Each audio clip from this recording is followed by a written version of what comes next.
It's slightly warmer today than it was yesterday. Yesterday it was polar.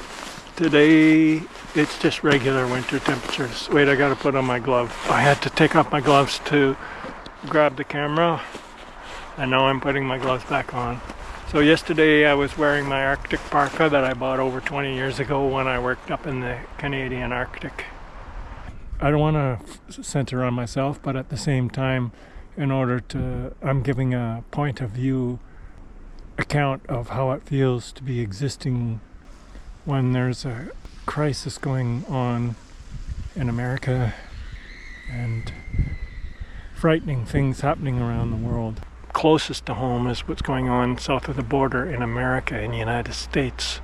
The violation of freedom, people getting randomly arrested, citizens. This ICE thing is horrific. Turn on YouTube and there's many videos right now of abuse happening, being supported by the administration, which is just absolutely mind-boggling. Who would have ever thought? It's like a repeat of Germany, Nazi era, Hitler. The true heroes of the day are the protesters out there in all the American cities, and especially in Minneapolis, risking getting beat up, hurt, having their vehicles damaged, their property damaged, and even being shot. 2 people were murdered. And again, part of the sickness is that the reaction of the administration was to blame the victims. So the people who were murdered were blamed for their murder until there was too much video evidence to maintain the lie. It just became too obvious that they had to backtrack a little bit. So that's what I'm doing. I'm just processing all of this mind-boggling stuff, that it doesn't have to be this way. I love to go to the States. It was so much fun. In fact, I lived in America for 3 years. Imagine that, eh? I lived in the United States for 3 years. I went to university in the United States. And it was a wonderful experience, and I would never have dreamed in a million years that it would arrive at the point that it's arrived to now. And then as a Canadian, why am I talking about it? You know, is it my business? Yes, it is my business, because the leader there has been calling Canada, insulting Canada, calling it the 51st state, and calling the leader of Canada a governor, and threatening that it wants to take over our resources and stuff, that it feels entitled to do so. This is all part of the worldwide sickness that's going on everywhere. Ukraine, Sudan, Gaza.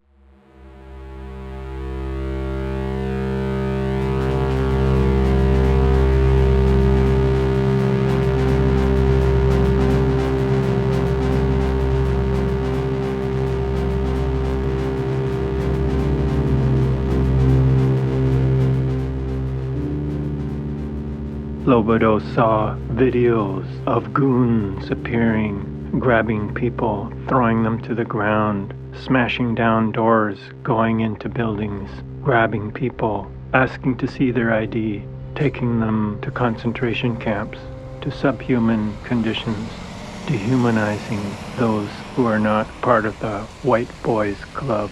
Lobodo dreamed about wondering what it would be like. You're wandering down the street and somebody jumps out in front of you. They're holding a gun. They want to know, who are you? Where were you born? What are you doing? What were you thinking? They want to know everything. Where were you planning to go? What streets were you planning to take? They want to know everything.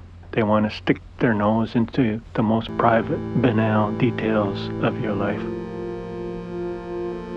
Goons, empowered by the cosmic moron, said they were above the law, and they started shooting, and murders were committed. Murders. The murder victims were blamed for having been murdered.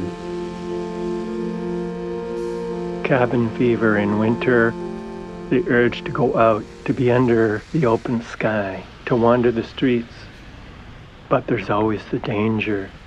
Someone might stop you. They want to see your ID. Who are you? Where are you going? What are you doing? Show us your passport. Show us your birth certificate. What is your social insurance number? What year were you born? We want to know everything. We want to know, what streets do you walk? What is the object of your outing? There must be a reason why you're going to the right as opposed to the left. Why you're going down this street as opposed to that street. We want to know everything. The AI machine is collecting data. We're in a surveillance society to control you, to break your spirit, to devalue, dehumanize.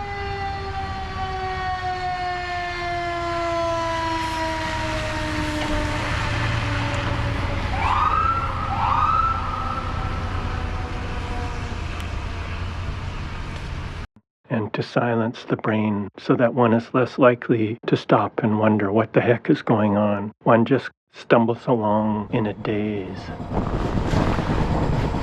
This could be considered archival. I've always been interested in archives, so this could be for my own personal archives or anyone who's interested. And the big event that I've been following the past few weeks is what's going on in Minneapolis and in many cities. The protests against authoritarianism, against racism, against anti-immigrant, destruction of rights and freedoms, trampling on human dignity.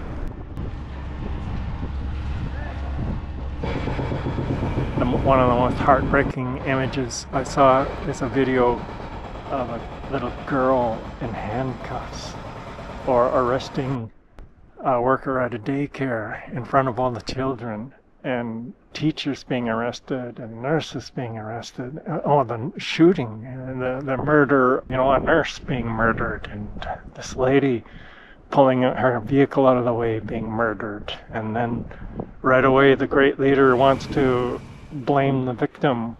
So this is really hard to process. It's a nightmare.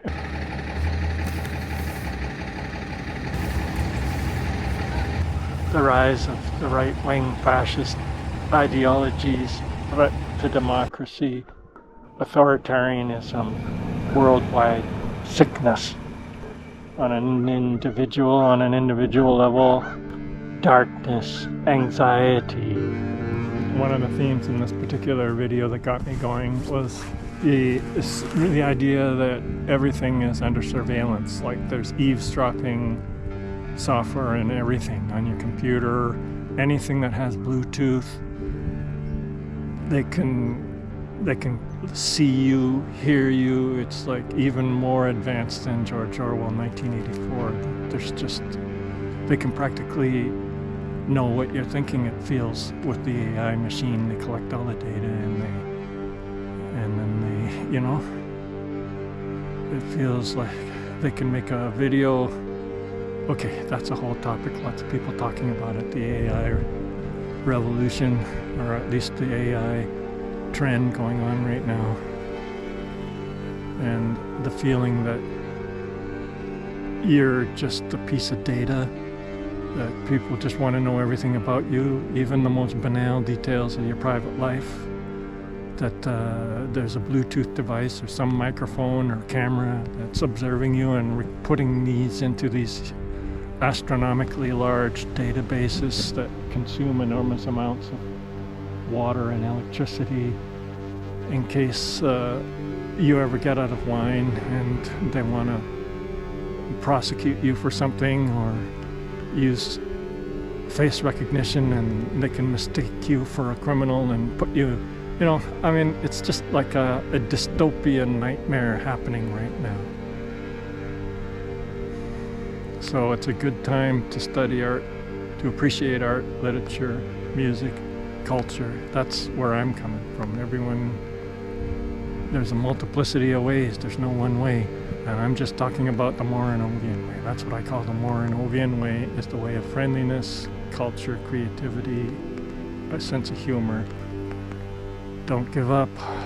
I admire the people of Minneapolis who are protesting, and all the people protesting in American cities, risking getting beat up, risking getting arrested, thrown into concentration camps, even risking death in order to uphold humanity.